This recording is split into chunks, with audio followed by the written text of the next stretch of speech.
सत्संग जी, प्यार से कहना जी, धन निरंकार जी। सत्संग जी, जैसे पानी में नाव चल रही है और सत्संग जी, नाव का रिश्ता पानी पर है, सिर्फ पानी की सतह से है, गहराई से नहीं, ऊपरी सतह से रिश्ता है। क्योंकि नाव को जो है पानी की सतह पे ही चलना है। और सत्संग जी, जो नाव में बैठा हुआ यात्री जो होते हैं, उसका रिश्ता किनारे से होता है, किनारों से होता है। पर सत्संग जी, नाव और पानी से भी है। जब तक नाव में बैठे हैं तब तक, जब तक नाव में बैठे हैं तब तक नाव से भी प्रेम है। ऐसा नहीं है कि नाव में बैठे हैं, किनारे से केवल हमारा रिश्ता है तो नाव के साथ छेड़छाड़ करें या नाव का कोई शिकवा शिकायत करें। जिस तरह से नाव हमारा माध्यम है, किनारे पर ले जाने के लिए साधन है, उसी प्रकार सत्संग जी,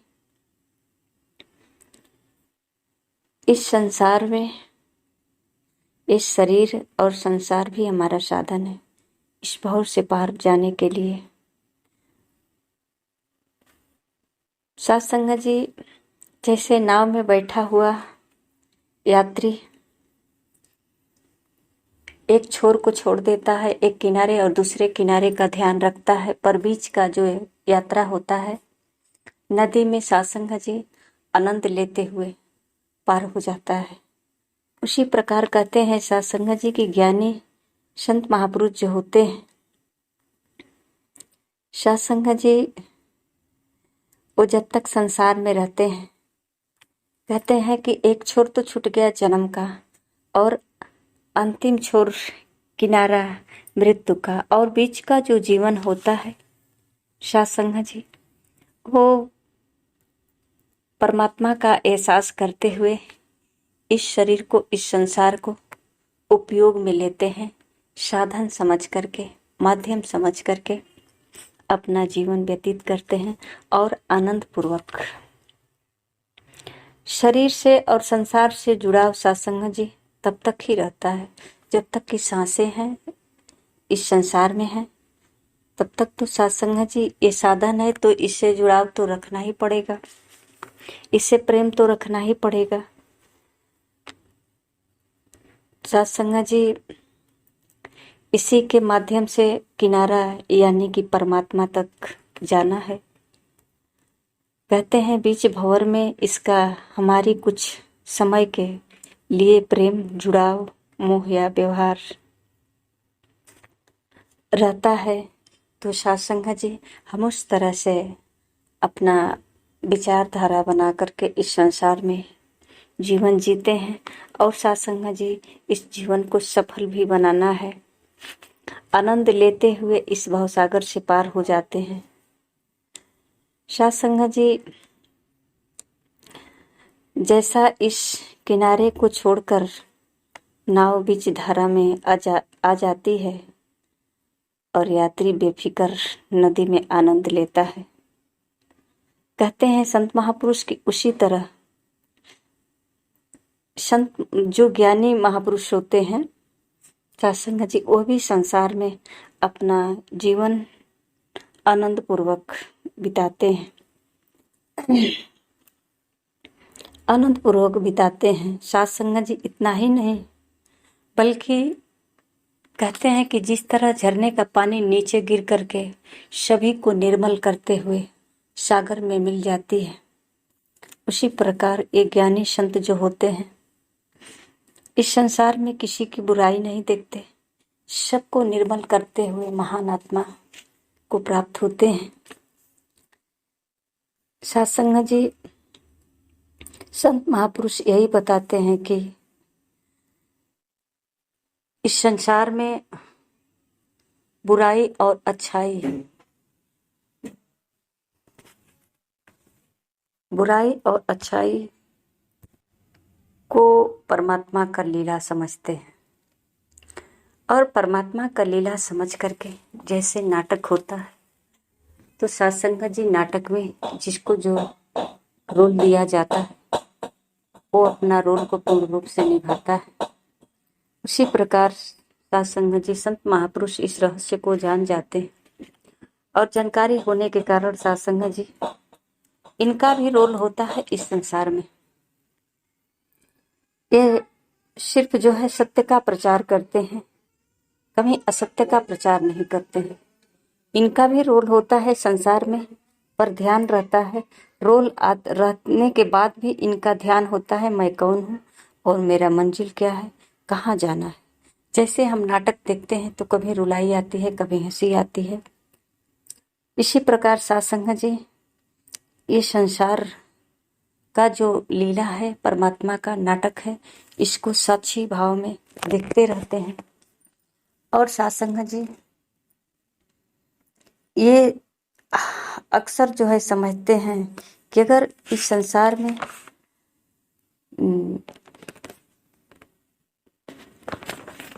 ये सब परमात्मा की कृपा से है, तो सत्संग जी ये नाटक ही समझ करके सिर्फ देखते रहते हैं, आनंद लेते रहते हैं, और सत्य का प्रचार इनका उद्देश्य होता है।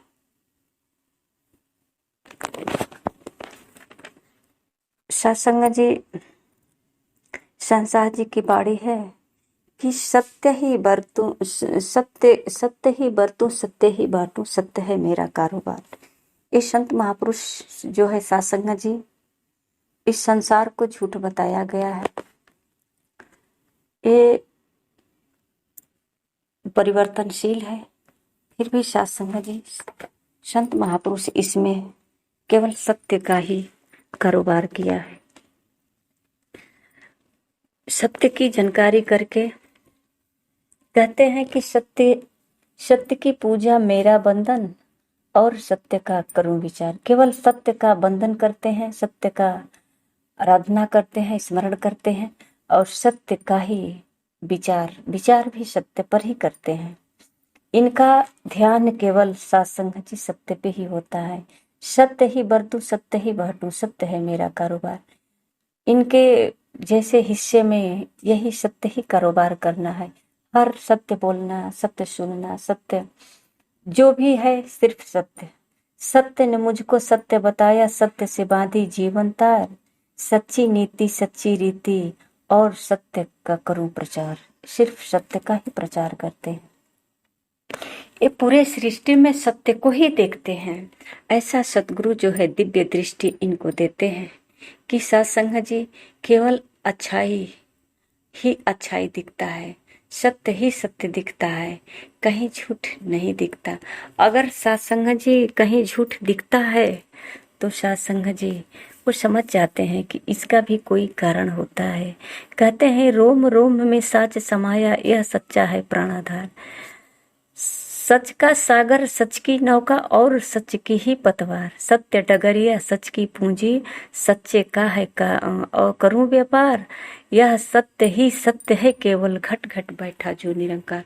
इस तरह का सत्संग जी इनके अंदर भाव आ जाता है, जो हर समय हर जगह हर श्वास में केवल सत्य का ही स्मरण। ये निराकार, सब में निराकार को देख करके सत्संग जी प्रेममय एक रस हो करके, ये कभी जो है सत्संग जी संसार में बुराई दिखे ही नहीं, सिर्फ अच्छाई ही दिखे।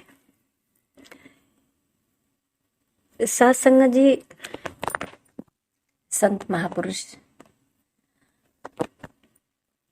यही हमेशा बताते रहते हैं कि निरंकारी मिशन केवल सत्य का प्रचार करता है, न कुछ तोड़ने की बात कही जाती है और न कुछ छोड़ने की बात कही जाती है।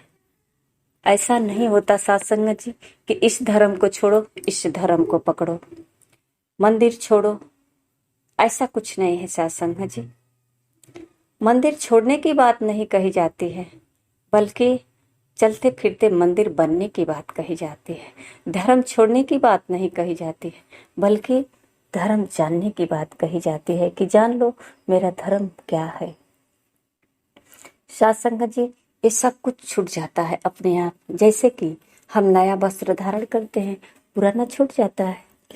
वृक्ष में नया पत्ता आता है, पुराना छूट जाता है।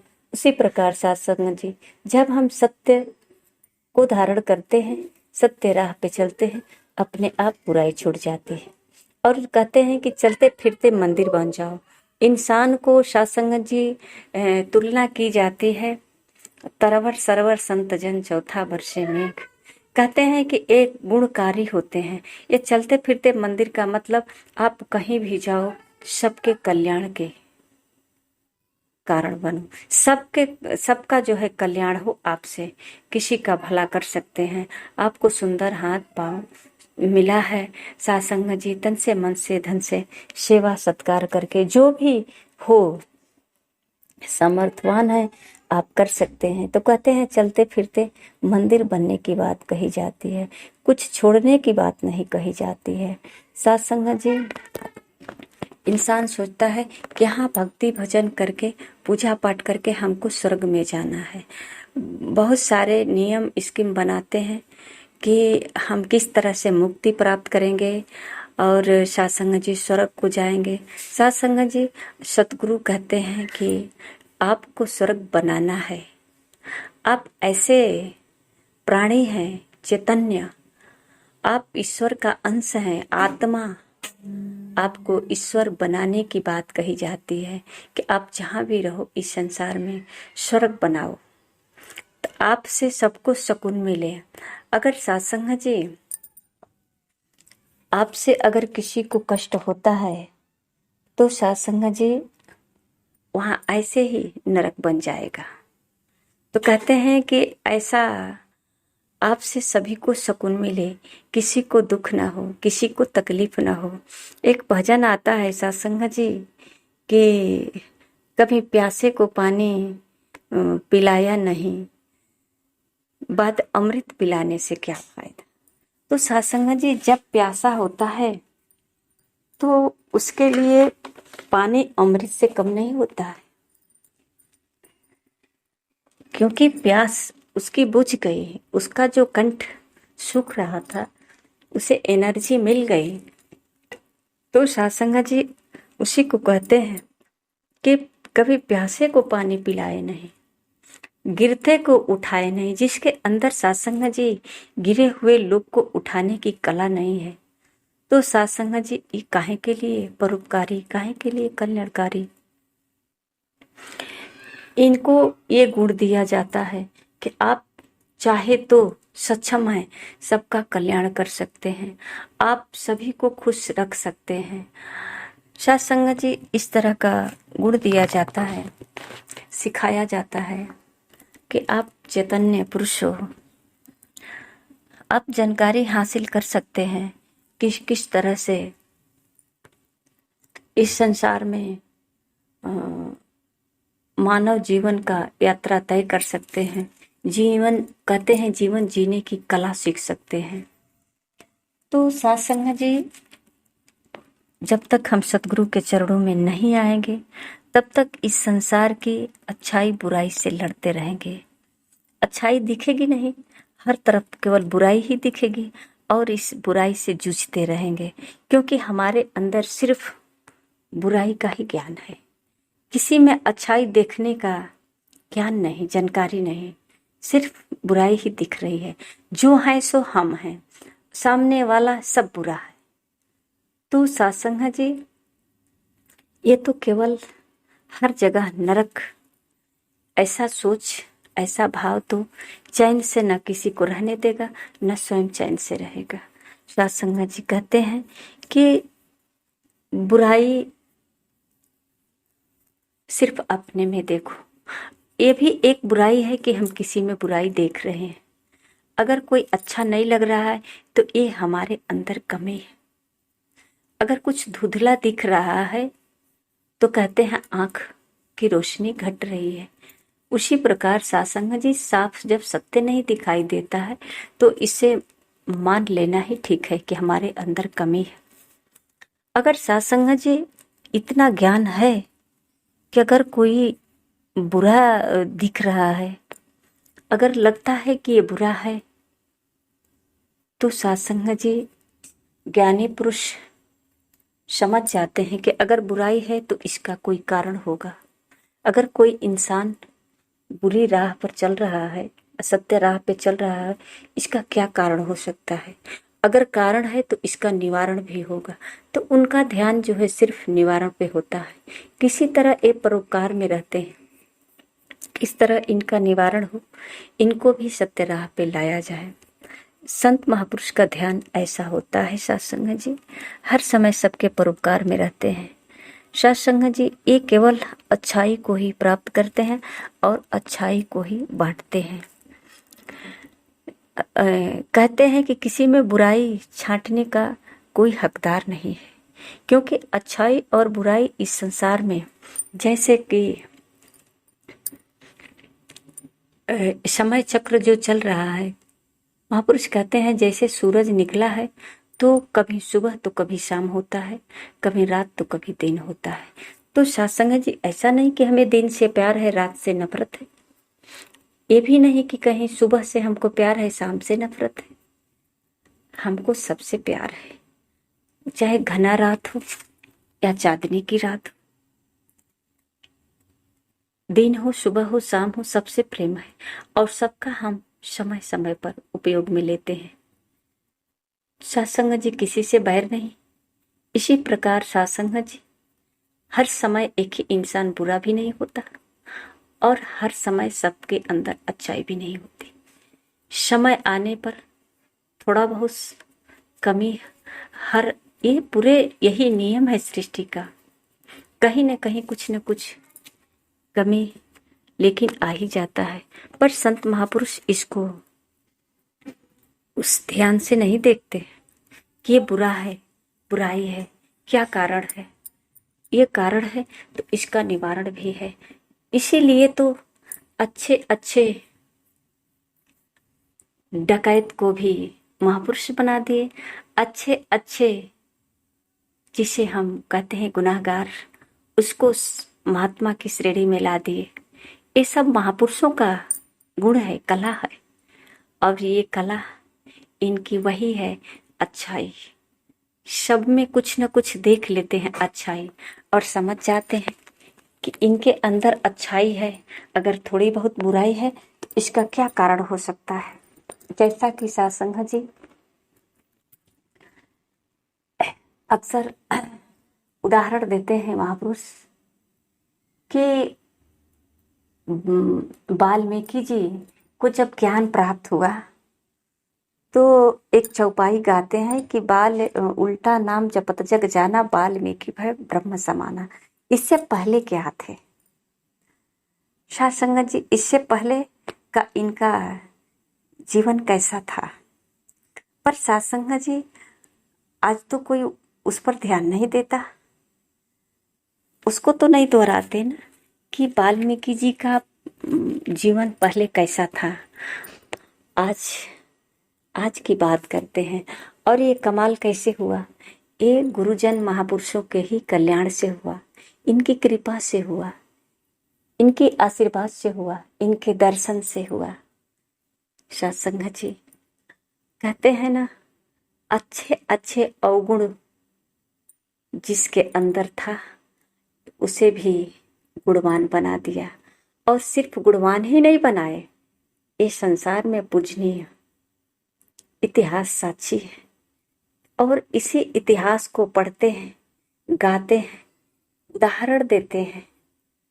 और कितने लोग तो सत्संग जी इन्हीं को गा बजा कर समझते हैं हमारी भक्ति पूर्ण हो गई। कभी सोचा नहीं कि इनका जीवन क्या था और किसके कारण इनके अंदर सुधार आया। ये कैसे बने महापुरुष।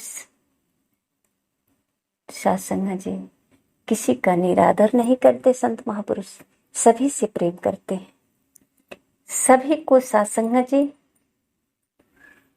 एक झरने की भांति, जैसे झरना नीचे की तरफ झुक करके पानी हमेशा नीचे की तरफ झुक कर के सागर में जाता है और सारे बीच बीच में सबको निर्मल पाक करते हुए, उसी प्रकार ये संत महापुरुष होते हैं।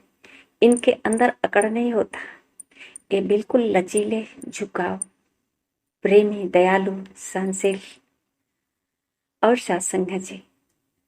इनके नजर में न कोई अच्छा होता है न कोई बुरा होता है, सबको एक रस, सबको एक रस। यही देखने का कारण होता है कि सबको एक ही गुण देते हैं। और सत्संग जी जो गुण को पकड़ लिया वो आज संवर गया, अपना जीवन संभाल लिया। और सत्संग जी जो इन्हें महापुरुषों को ढोंगी और सत्संग जी पता ना क्या क्या बोला, धंधा वाले इनको गलत तरीके से देखना और गलत तरीके से सोचना, ये जो है सत्संग जी हमारे अंदर एक और बुराई प्रकट होती है। अच्छाई धीरे धीरे ये भी खत्म हो रही है। सत्संग जी हम जानते नहीं, जानने की कोशिश नहीं करते कि सत्य क्या है।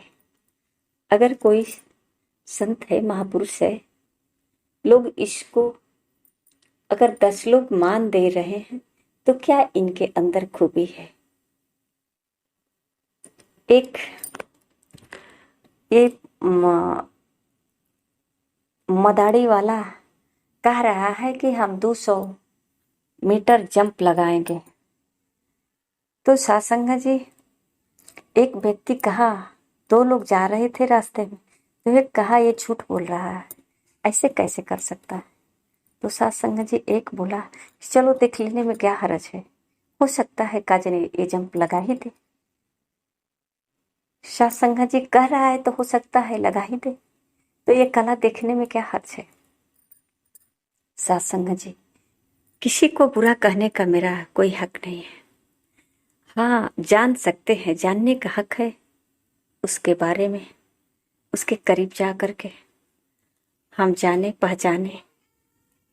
अगर सत्संग जी हमें ऐसा लगता है इनके साथ रह करके हम भी अपना जीवन को सफल बना लेंगे, तो सत्संग जी क्या हर्ज है। कितनी बार कहेंगे कि बिना गुरु भव निधि तरहि न कोई, तो बिना गुरु के ज्ञान कैसे हो सकता है। कौन सा भवसागर है, किस भवसागर से तरने की बात कही जाती है, न उस भवसागर की जानकारी है और न सत्संग जी गुरु की जानकारी है, न गुरु हमारे पास है, बल्कि एक ही रट लगाते हैं कि बिना गुरु भव निधि तरहि न कोई, जब विरंच शंकर सम हुई। इस चौपाई को केवल रटते हैं, कहते हैं होता है रामायण वगैरह, मंगल भवना मंगलहारी उमा सहित जय, जब तक पूरा ढोलक पे, झाल पे, हारमोनिया पे एक शब्द समझ में नहीं आता है। पढ़ने वाला भी शब्द पे विचार नहीं कर पाता है और सुनने वाले को तो पता नहीं सही शब्द सुनाई देता है कि नहीं, केवल झाल ढोलक हारमोनिया की आवाज आती। क्यों होता है रामायण कि जो पढ़े वो भी कुछ समझे, जो सुने वो भी कुछ विचार करे। ये ग्रंथ है, रामायण है, ये महापुरुषों की कला है। इसमें हो सकता है हमारे लिए कोई राह मिल जाए, हमारे लिए कोई संदेश मिल जाए, जिससे हम भी अपनी मंजिल तक पहुंच जाए जानकारी प्राप्त करके। पर सत्संग जी ऐसा स्वीकार नहीं करते। मानव इतना होशियार है, चतुर है, ये अपने आप को इतना समझदार समझता है, पढ़ा लिखा जो हूँ। पर सत्संग जी ये पढ़ा लिखा ऐसा एक समय आता है जो कोई काम नहीं आता। वो घड़ी आती है दुख की, चाहे वो बूढ़ा हो, नौजवान हो, बच्चा हो, जो भी हो। तो सत्संग जी उस घड़ी में अपनी पढ़ाई को कोई याद नहीं करता कि मैं एक इंजीनियर हूँ। अपने इंजीनियरिंग से, कला से अपने आप को ठीक कर लूँ। बड़े बड़े डॉक्टर नहीं ठीक कर पाए अपने को, अपनी दवा से, अपने नॉलेज से। सबको ठीक कर रहे हैं, अपने को नहीं ठीक कर पाए। तो फिर वो क्या करते हैं? भगवान को पुकारते हैं। अब उनको याद आ गई कि इस दुनिया में कोई ऐसा भी डॉक्टर है, उसे मैं पुकारूं और वो मुझे ठीक कर दे। तो सत्संग जी, उसी को तो जानने की बात कही जा रही। पढ़ाई लिखाई आपकी अपने जगह है। ये पढ़ाई लिखाई आपका संसार में ही है।